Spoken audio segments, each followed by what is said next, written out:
नमस्कार, बहुत बहुत स्वागत आपका अनादि टीवी पर। मैं हूं आपके साथ पारुल। हमारा स्पेशल डिबेट शो स्पॉटलाइट देख रहे हैं आप, जिसमें आज बात होगी खत्म नहीं हुआ राणाकरण।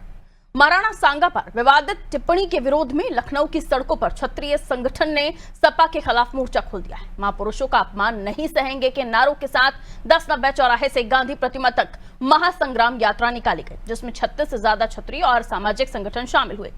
प्रदर्शनकारियों का कहना था कि आज ये एक परंपरा बन गई है कि देश के महान सपूतों और वीरों के खिलाफ कोई भी व्यक्ति, किसी भी राजनीतिक पार्टी का नेता कुछ भी बोल देता है। अब तो संसद में भी महान वीरों के खिलाफ आपत्तिजनक भाषा का प्रयोग किया जा रहा है। प्रदर्शनकारियों ने सपा सांसद रामजी लाल सुमन से माफी मांगने को कहा है। आपको बता दें, सपा सांसद रामजी लाल सुमन ने राज्यसभा में बहस के दौरान पूछा था कि मैं जानना चाहूंगा कि बाबर को आखिर लाया कौन। रामजी लाल सुमन ने कहा कि इब्राहिम लोधी को हराने के लिए बाबर को राणा सांगा लेकर आए थे। रामजी लाल सुमन यही नहीं रुके, बल्कि उन्होंने कहा कि मुसलमान बाबर की औलाद है, लेकिन तुम तो गद्दार राणा सांगा की औलाद हो। हिंदुस्तान में तय हो जाए बाबर की आलोचना हो तो राणा सांगा की आलोचना क्यों नहीं। रामजी लाल सुमन के इस बयान के बाद से ही सियासत सुलग रही है। क्या सुमन का बयान सपा को चुनावी नुकसान पहुंचा सकता है, और सपा इस नुकसान की भरपाई कैसे करेगी? आज उसी मुद्दे पर बातचीत करते हैं। पहले कुछ बयान सुन लेते हैं। कि अगर रामजी और सुमन जी के साथ कोई घटना होती है या समाजवादी पार्टी के नेता के ऊपर किसी तरह की कोई घटना होती है, तो उसके लिए जिम्मेदार कोई दूसरा नहीं, मुख्यमंत्री खुद जिम्मेदार होंगे, क्योंकि मुख्यमंत्री खुद उस संगठन पे हाथ रखे हुए हैं। जितने भी लोग उसमें दिखाई दे रहे हैं, हालांकि जाति की बात नहीं करनी चाहिए, जातियों की बातें समाजवादी लोग नहीं करते हैं, लेकिन कहीं ना कहीं जाति कनेक्शन भी उन्हीं का उनसे दिखाई देता है। रामजी लाल सुमन से हम लोग यह उम्मीद नहीं कर सकते कि वो हम माफी मांगेंगे, क्योंकि वो ऐसे व्यक्ति ही नहीं है। उन्हें अपने शासन सत्ता का बहुत ज्यादा घमंड है, और हमारे क्षत्रिय यानी समाज के राणा सांगा जी के लिए जैसे शब्द निकाले हैं, उस शब्द से जो है हम लोग को यानी घाव पहुंचा है। जिनके शरीर पर 80 जख्म होते हुए उन्होंने किस तरह से बताया है, हिंदुस्तान को किस तरह से बचाया है। आज हिंदुस्तान न होके पता नहीं क्या होता है, इसकी हम लोग कभी कल्पना नहीं कर सकते थे। के मामले पर फिर से पीडीए समाज को दबाने की कोशिश की जा रही है, और ऐसे में हम सब अपने सांसद के साथ खड़े हैं। लेकिन मेरा आह्वान उत्तर प्रदेश के मुख्यमंत्री से है, जो घर में बैठी एक महिला के ऊपर मुकदमे करवा देते हैं, जो हाथ में काली पट्टी बांधने वालों को जो खामोशी से बांध के नमाज पढ़ने जाते हैं उन पर मुकदमे करवा देते हैं, लेकिन उनकी कान में क्या रुई तेल पड़ जाता है। जब उपद्रव करते हैं, पुलिस वालों की वर्दियां नोची जाती हैं, उस वक्त में उन पर कौन सी कार्रवाई होगी, इसका जवाब उत्तर प्रदेश के मुख्यमंत्री को देना पड़ेगा। इस तरीके की अमर्यादित टिप्पणी करना रामजी लाल सुमन के लिए अच्छा नहीं है। रामजी लाल ने जो टिप्पणी की है राणा सांगा पर, वो संत रविदास पे सीधे प्रहार करते हैं। संत रविदास जी उनके गुरु थे। वो चित्तौड़ में पहली बार कोई शेड्यूल कास्ट का आदमी किसी राजमहल में किस अतिथि बन के रहा। ऐसी महान राणा सांगा जिन पे अमर्यादित टिप्पणी की रामजी लाल सुमन ने, ये उनको उचित नहीं है। इनको तो ये भरना ही पड़ेगा, उनको माफ़ी मांगनी पड़ेगी, माफ़ी मांगना चाहिए उनको। लेकिन करणी सेना जहाँ तक मांग कर रही कि उनको माफ़ी मांगना चाहिए, निश्चित तौर पर उनको माफ़ी मांगना चाहिए। उनको ही नहीं, राष्ट्रीय अध्यक्ष होने के नाते माननीय अखिलेश यादव को भी अपने सदस्य के लिए माफ़ी मांगनी चाहिए। जो सदस्य ने उनकी अमर्यादित भाषा बोली है, उनको भी, माननीय अखिलेश यादव जी को भी माफ़ी। लेकिन अखिलेश यादव जी तो कुछ और कह रहे हैं। अखिलेश यादव जी कह रहे हैं कि रामजी सुमन को कुछ हुआ या कोई भी परेशानी आई तो उसके जिम्मेदार मुख्यमंत्री योगी आदित्यनाथ होंगे। राणा सांगा पर टिप्पणी करने के बाद समाजवादी पार्टियों को लगता है कि किसी तरह का कोई नुकसान नहीं होगा, या होगा भी तो कितना होगा। लेकिन खुद जिस चीज का हवाला दिया जा रहा है बाबर के बारे में, बाबरनामा में तो ये भी लिखा हुआ है, जो उस किताब के हवाले से मैं पढ़कर बता रही हूँ। भारत में राणा सांगा और दक्कन में कृष्णदेव राय से महान शासक कोई नहीं है, ये बाबरनामा में ही लिखा हुआ है। आइए इसे और भी समझने की कोशिश करते हैं, क्योंकि किसी भी इतिहास की किताब में ये स्पष्ट नहीं होता कि राणा सांगा ने बाबर को भारत बुलाया था। भूपेंद्र सिंह प्रदेश अध्यक्ष हैं, क्षत्रिय महासभा से हमारे साथ जुड़े हुए हैं। बहुत बहुत स्वागत करती हूं आपका। जितेंद्र तिवारी जी कांग्रेस नेता हमारे साथ जुड़े हैं, आपका भी स्वागत। अशोक कुमार तिवारी जी सपा प्रवक्ता हमारे साथ जुड़े हैं, आपका भी स्वागत करती हूँ। दिनेश शर्मा जी वरिष्ठ पत्रकार हैं, हमारे साथ जुड़े हुए, आपका भी वेलकम सर। मैं सीधा अशोक तिवारी जी आप ही के पास आ रही हूँ। क्या किसी हवाले से अगर उन्होंने कहा है तो कौन सा तो वो तर्क है जो आप मुझे बताना चाहेंगे, हमारे दर्शकों को बताना चाहेंगे कि किस जगह से या किस तथ्य के अनुसार उन्होंने ये बयान दिया है। अशोक तिवारी जी, इसने क्या बयान दिया? रामजी सुमन की बात हो रही है सर। जी, रामजीलाल सुमन जी ने इतिहास की बात देखते हुए बाबर को उन्होंने ऐसा बुलाया था, लिखा था इतिहास में, उस आधार पर उन्होंने अपना बयान दिया है कि बाबर को राणा सांगा जी लाए थे, ऐसा बयान दिया है। अब उसमें एक ही पक्ष को नहीं देखना चाहिए, उन्होंने कोई चीज इतिहास में पढ़ा और वो बोल दिया। बाकी चीजों पे हमारा बयान है, हमारे राष्ट्रीय अध्यक्ष जी का भी बयान है इस चीज का कि राणा सांगा जी एक महान प्रतापी योद्धा थे, वीर थे, उनकी वीरता और शूरता में कोई कमी नहीं मानी जाती है। पूरा देश उनका आदर करता है, सम्मान करता है, समाजवादी पार्टी उनका आदर करती है, सम्मान करती है, उनको जो है वीर योद्धा मानती है, देशभक्त मानती है, राष्ट्रभक्त है वो। उनके राष्ट्रभक्ति में कोई सवाल ही नहीं है, उनकी शूरवीरता पर कोई सवाल ही नहीं है। वो एक महान योद्धा थे और हमेशा इतिहास में उनका नाम रहेगा इस चीज के लिए। तो रामजीलाल सुमन को क्या फिर बाहर का रास्ता दिखाएंगे? क्योंकि उन्होंने तो आप जिन्हें शूरवीर बता रहे हैं उन्हें तो गद्दार कह दिया।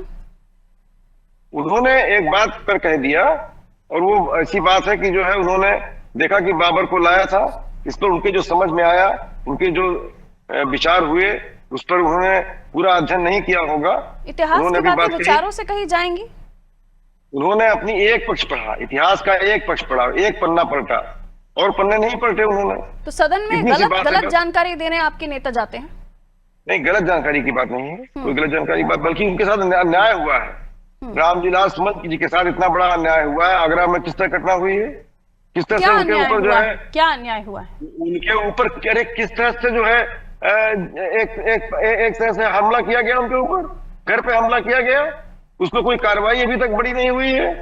इसका शासन जिम्मेदार है, इसका कोई मतभेद है तो आप अपनी बात कह सकते हैं। लेकिन जो क्षत्रिय संगठन के करनी सेना के नेता होते कह रहे थे कि अंदर से पहले पत्थरबाजी हुई थी। नहीं, चेतावनी नहीं दे सकते हैं, किसी को मार पीट नहीं सकते हैं। आप हिंसा का सहारा ले रहे हैं, ये एक सरासर गलत है। हिंसा का सहारा लेना ही गलत है। जो गलत है उसको मैं सही नहीं कहूंगी, जो गलत है सो गलत है। अपनी बात रखिए, शांतिपूर्ण तरीके से अपनी बात रखिए। अगर विरोध करना है शांतिपूर्ण विरोध कीजिए, हमारा कहना ये है। तो क्या रामजीलाल सुमन ने सही किया गलत बात कहकर सदन में? क्या उन्होंने करनी सेना या क्षत्रिय संगठनों की जो क्षत्रिय समुदाय से ताल्लुक रखते हैं उनकी भावनाओं को ठेस नहीं पहुंचाई? उन्होंने जो भी कहा उसका विरोध शांतिपूर्ण तरीके से आप अपना प्रोटेस्ट कर सकते हैं, सबको अधिकार दुनिया में है, इसमें जो है लोकतंत्र में। लेकिन किसी का हिंसा करना, आगजनी करना, ये अधिकार किसी को नहीं दिया गया। आपके पास आ रही हूँ सर, रुक जाइए।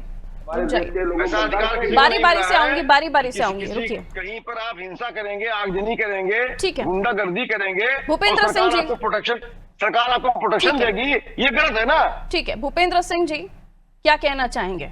माफी तो नहीं मांग रहे हैं वो, उन्होंने स्पष्ट कह दिया है। हालांकि अखिलेश जी ने कहा है कि कुछ उन्हें हुआ तो इसके जिम्मेदार मुख्यमंत्री योगी आदित्यनाथ होंगे। तो क्या हिंसा रास्ता है विरोध करने का? जी नहीं होंगे, इसके जिम्मेदार अखिलेश यादव खुद होंगे। जो अखिलेश यादव कुछ देशद्रोही सांसद ने जो हमारे महापुरुषों के खिलाफ अपनी टिप्पणी की है, उनका समर्थन कर रहे हैं, तो उसके जिम्मेदार तो अखिलेश यादव होंगे। और हमारे समाज के लोग जो वहां गए थे वो उनसे युद्ध लड़ने नहीं गए थे, उनसे पूछने गए थे कि इस तरह का मर्यादित बयान आपने क्यों किया। लेकिन पहले की प्लानिंग के तहत इन समाजवादी पार्टियों के गुंडों ने वह हमारे लोगों पे हमला किया, ईंट पत्थर भेजे। हमारे के कोई आदमी वह ईंट वाला पत्थर लेके नहीं गया था। ये काम उनके द्वारा किया गया है, उनके लोगों के द्वारा किया गया है। अखिलेश यादव को जो उनका समर्थन कर रहे हैं, इस बात का क्या प्रूफ है कि पहले वहां से हमला हुआ था, ईंट पत्थर फेंके गए थे? पत्थर फेंके, उसका वीडियो है, सोशल मीडिया पे है, हम आपको उपलब्ध करा देंगे। सबसे पहले पत्थर उधर से फेंके गए हैं, तो अपनी आदमी बचाव में क्या कुछ करेगा नहीं? ठीक है, खुद हिंसा पर आ जाएं और फिर उसके बाद कहें कि हिंसा का रास्ता नहीं अपनाना चाहिए। दूसरे के ऊपर बताते हैं ये लोग ये करने गए थे, वो लोग करने गए थे। ये समाजवादी गुंडे हैं, ये गुंडों और आतंकवादियों की सरकार है। नहीं, सरकार तो नहीं है उनकी, काफी समय से वो विपक्ष में बैठे हुए हैं और विपक्ष में बैठने के बाद भी वो इस तरह के बयान दे रहे हैं। जितने अपराधी इन्हीं के साथ में थे। ठीक है, लेकिन अब आगे आप क्या चाहते हैं? वो तो कह चुके हैं कि माफी तो नहीं मांगेंगे और अखिलेश जी और उनकी पार्टी माफी तो मांगनी पड़ेगी। हाँ, फिर आगे स्टैंड क्या है आपका? जब तक माफी नहीं मांगेंगे तब तक ये विरोध जारी रहेगा। अभी ये विरोध केवल जिले स्तर पे और उससे हो रहा नहीं, तो देशव्यापी विरोध होगा। माफी तो इनको मांगनी पड़ेगी। ठीक है लड़ाई जितेंद्र, अब ये लड़ाई जो है ये अब केवल माफी जी, मांगने बताएं। की नहीं है, ये देशद्रोहियों और देश प्रेमियों के बीच की है। कल जब हम चर्चा कर रहे थे तो दद्दू प्रसाद को लेकर ये कहा जा रहा था कि कुर्मियों को नाराज कर दिया सपा ने अपनी पार्टी में शामिल करा के, आज छत्रियों को नाराज कर दिया। आपको लगता है कि जिस तरह की पॉलिटिक्स समाजवादी पार्टी कर रही है ये सही राह पर चल रहे हैं? जितेंद्र जी, आपका क्या मत है इस पर? मेरा ये कहना है सबसे पहले कि जैसे समाजवादी पार्टी के हमारे साथी ने कहा, भाजपा के भी कई नेता होते हैं वो अपनी राय रखते हैं, कभी तो ये कहा जाता है कि व्यक्तिगत उनकी राय है। तो ऐसा हो सकता है कि व्यक्तिगत उनकी राय रही हो। राणा सागा के लिए कभी कांग्रेस के इतर कोई नेता हो, भाजपा के इतर कोई नेता हो या समाजवादी पार्टी के नेता हो, किसी की भी राय कभी गलत नहीं रही। वो महान शासक रहे हमारे, कई युद्ध उन्होंने जीते हैं और देश के तमाम हिस्सों में मुगलों के खिलाफ लड़ाई लड़ करके राजपूतों का ही नहीं दलितों का भी सम्मान बचाया है, ब्राह्मणों का सम्मान भी बचाया, उस समय जितने भी लोग थे सभी का सम्मान बचाया है। तो हम जब इसको देखते हैं कि दलित की लड़ाई है या राजपूत की लड़ाई है, तो हम अपने आप राणा सागा के सपनों को चूर कर रहे हैं। हमें कभी ये नहीं कहना चाहिए। दूसरी बात कि जब एक सांसद के घर पे आप चढ़ते हैं, हो सकता है पत्थर उधर से फेंका गया या नहीं फेंका गया, ये विषय ही नहीं।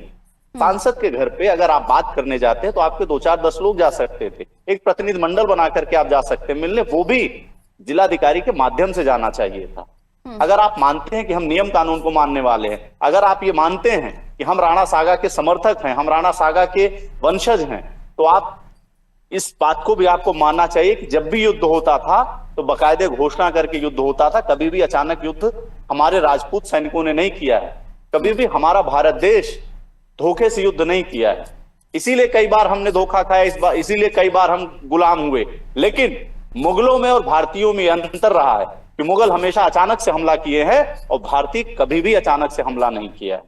भारत ने हमेशा, चाहे संविधान रहा हो या ना रहा हो, लेकिन जो भी हमारे नियम कानून रहे उसको हमेशा माना। आपको क्या लगता है, रामजी लाल सुमन का सम्मान होना चाहिए कि पार्टी को उनके ऊपर कार्रवाई करनी चाहिए?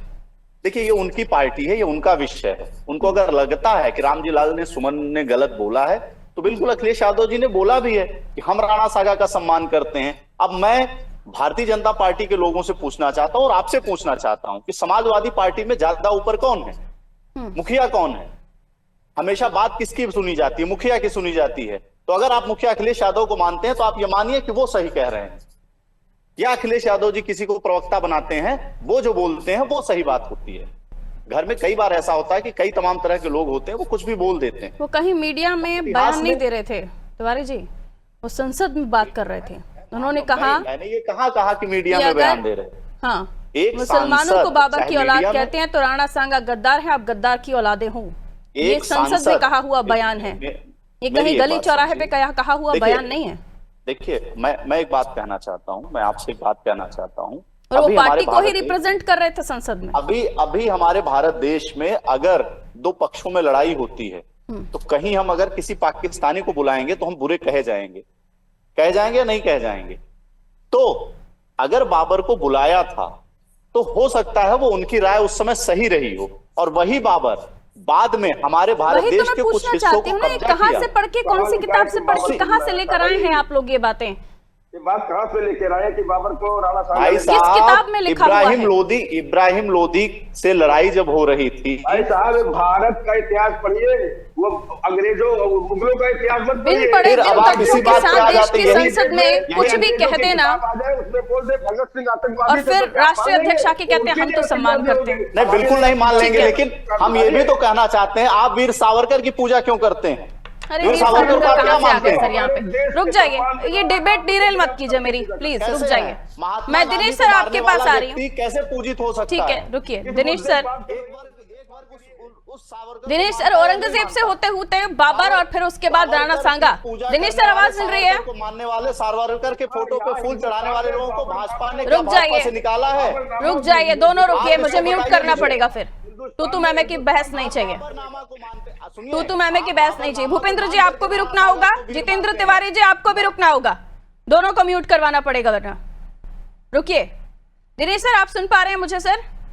जी दिनेश सर, औरंगजेब, बाबर, अब राणा सांगा, ये देश में कई ऐसे मुद्दे हैं जिन पर चर्चा होनी चाहिए। एक मत है कि ये भी बहुत महत्वपूर्ण मुद्दा है, ऐसे शूरवीर, ऐसे शासक जिनको देश जिनका नाम स्वर्ण अक्षरों में लिखा हुआ है, उनके बारे में इस तरह की टिप्पणी वो भी देश की संसद में कर देना। और दूसरा मत ये भी है कि क्यों हम इतिहास में जा रहे हैं, और भी कई मुद्दे जिन पर बात करनी चाहिए। आप क्या विश्लेषण करते हैं सर इस पर, दिनेश सर? आपकी आवाज मुझे कट कट के आ रही है, इसलिए मैं आप क्या विश्लेषण करना चाहेंगे इस मुद्दे पर? जी, कहा रामजी लाल सुमन और कहा राणा सांगा। क्या रामजी लाल सुमन के बयान पर ये देश डिस्कस करेगा? बिल्कुल ठीक बात कह रहे हैं। रामजी लाल सुमन एक सांसद, एक जनप्रतिनिधि जी, ठीक है, लेकिन लेकिन जहां तक राजनीतिक दृष्टि का सवाल है तो वो व्यक्ति एक आगरा तक सीमित है। उसके आगे उसके और पूरे जिले के अंदर उसकी कहीं और वोट दिलाने की भी हैसियत नहीं है।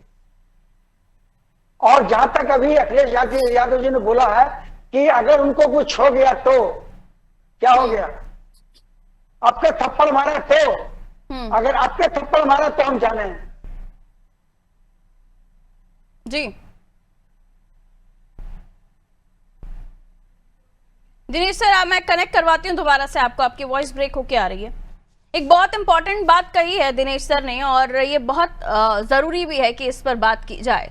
भूपेंद्र जी, उन्होंने कहा कि इतना बड़ा नाम नहीं है रामजी लाल सुमन, भले ही उन्हें नेता समाजवादी पार्टी मानकर उनके बैक में अखिलेश जी खड़े हो गए हैं कि कुछ भी हुआ तो सीएम जिम्मेदार होंगे, लेकिन इतना बड़ा नाम नहीं है कि आपको विरोध करने जाना पड़े। अनम्यूट कर लीजिए।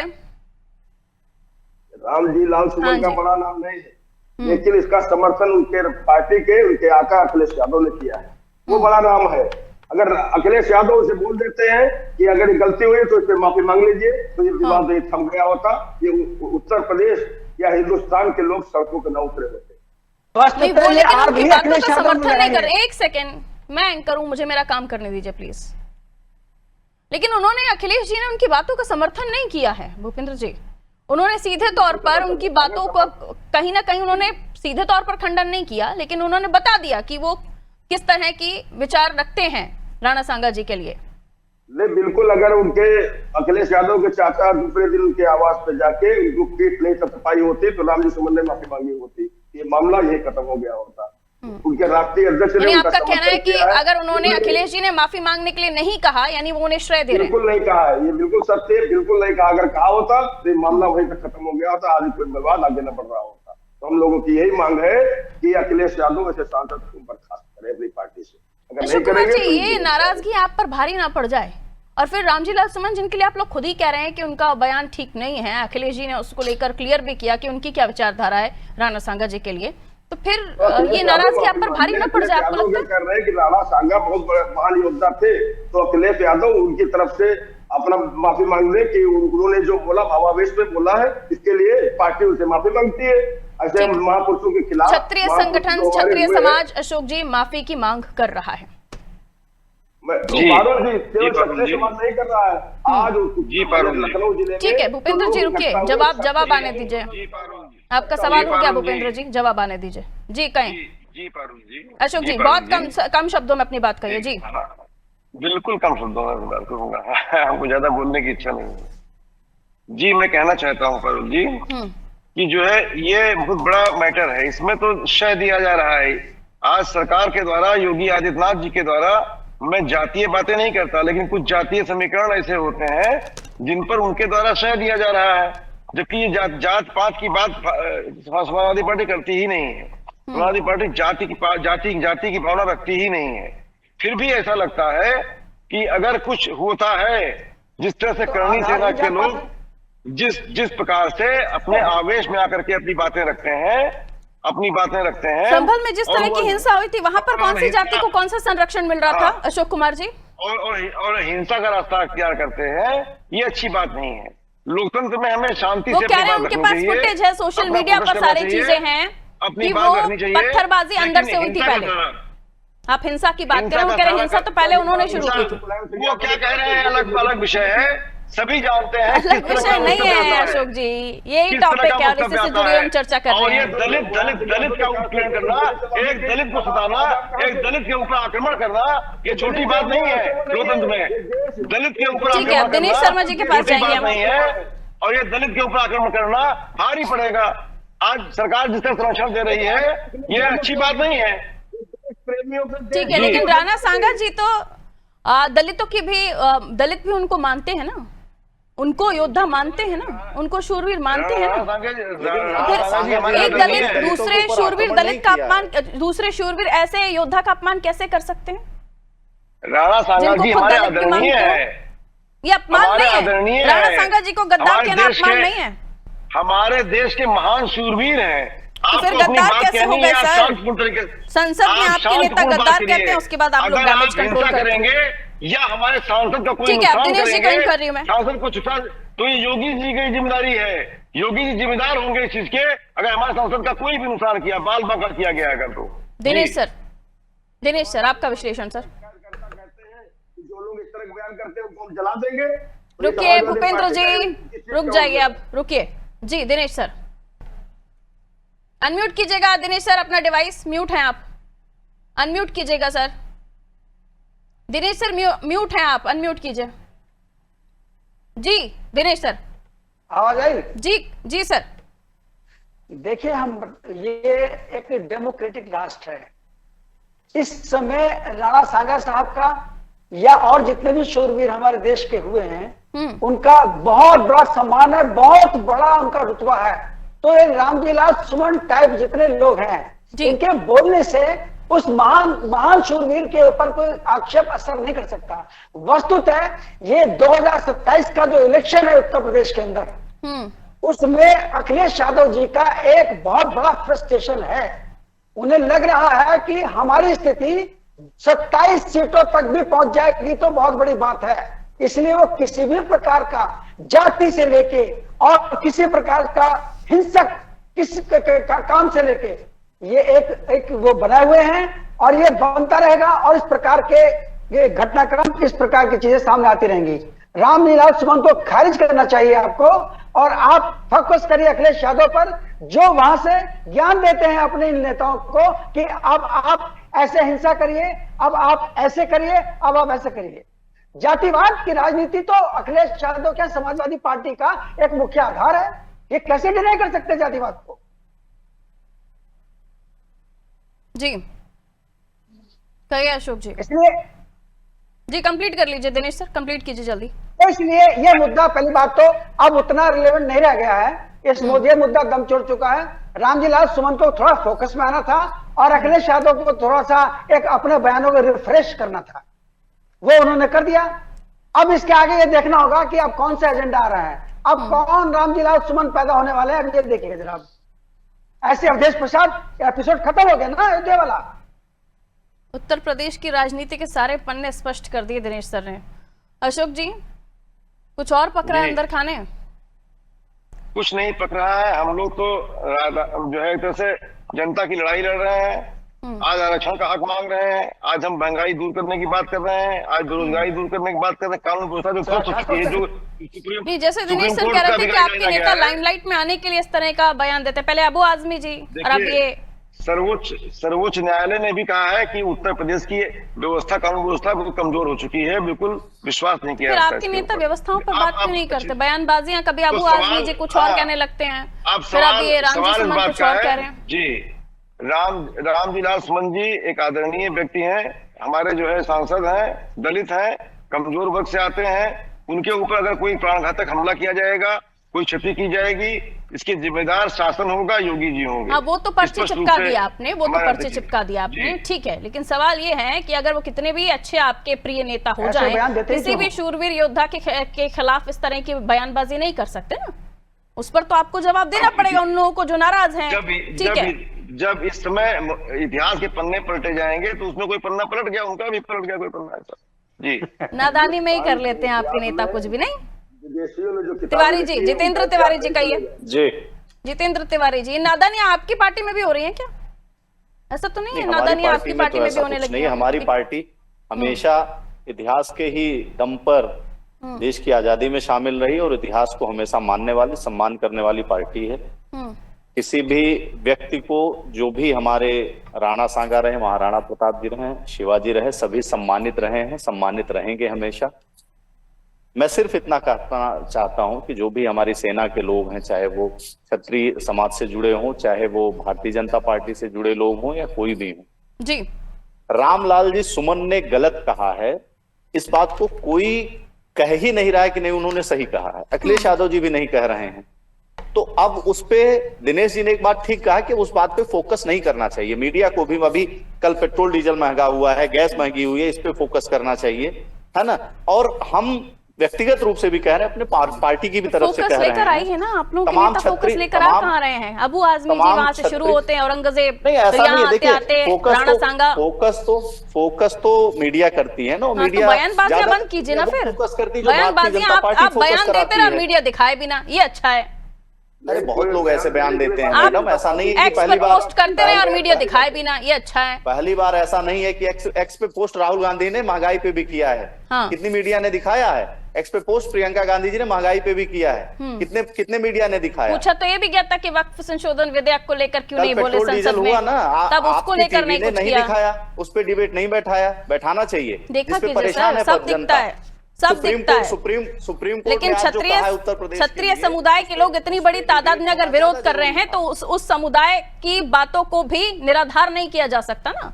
बात तो वो भी है, जनता तो वो भी है, आवाम तो वो भी है, उसे भी तो जरूरत है ना कि उसे भी दिखाया जाए। ब्राह्मण समाज भी विरोध करता है, कितना दिखता है हमको सब पता है, देश को भी पता है, उत्तर प्रदेश को तो खासकर पता है, वो इस चीज को झेल रहा है। बड़ी कसक है आपके अंदर, लेकिन पता है उसके बाद भी मीडिया को लेकर। नहीं, मीडिया को लेकर के बिल्कुल कसक इसलिए है क्योंकि देश परेशान है, युवा परेशान है, महंगाई से परेशान है लोग। अभी स्कूलों में एडमिशन की व्यवस्था शुरू हुई है, छात्र एडमिशन लेने जा रहा है ना। तो चलिए, समय इतना इजाजत दे रहा था। बहुत बहुत शुक्रिया आप सभी का हमारे साथ चर्चा में जुड़ने के लिए। सभी मेहमान हमारे साथ जुड़े, लेकिन ये कोई भी स्पष्ट नहीं कर पाया कि लिखा कहां है कि राणा सांगा ने बाबर को बुलाया था। बाबरनामे में बाबर ने खुद राणा सांगा की तारीफ की है, और उस पूरे घटनाक्रम के बाद जब युद्ध हुआ तो वहां पर राणा सांगा बाबर के साथ नहीं थे, जिस बात को लेकर कहा जा रहा है। उल्टा उसके बाद एक युद्ध और हुआ था।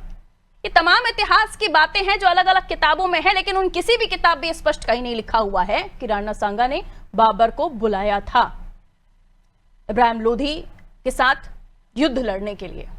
और अब इस पर बयानबाजियां हो रही हैं, और सबसे बड़ी बात तो यह है कि इतनी बड़ी बात कहने के बाद भी रामजी लाल सुमन माफी मांगने को तैयार नहीं है। दिनेश जी जो हमारे साथ वरिष्ठ पत्रकार जुड़े हुए थे, उत्तर प्रदेश को बहुत करीबी से देखते हैं, उन्होंने कहा ये नेता सिर्फ लाइमलाइट में आने के लिए इस तरह की बयानबाजियां करते हैं। अभी एक और नेता को लगा होगा कि अबू आजमी जब भी ताजे दिखना शुरू हुए हैं तो हमारा भी नंबर लग जाए।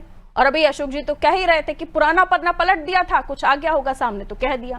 बड़ी नादानियां हैं इतिहास को लेकर, और वो भी ऐसे शूरवीर योद्धाओं को लेकर इस तरह के बयान जिसमें आप उन्हें गद्दार कहकर संबोधित कर रहे हैं। तो फिर भड़का क्षत्रिय समुदाय जिन्होंने अपनी नाराजगी दिखाई, कहा हिंसा की उन्होंने, जबकि उनके पास खुद के पास फुटेज है, वीडियो है कि पत्थरबाजी और ईंट फेंके गए उनके ऊपर, जिसके बाद उनकी नाराजगी सामने आई। आप व्यूअर्स हैं, आप तय कीजिए क्या सही क्या गलत। दीजिए मुझे इजाजत, नमस्ते।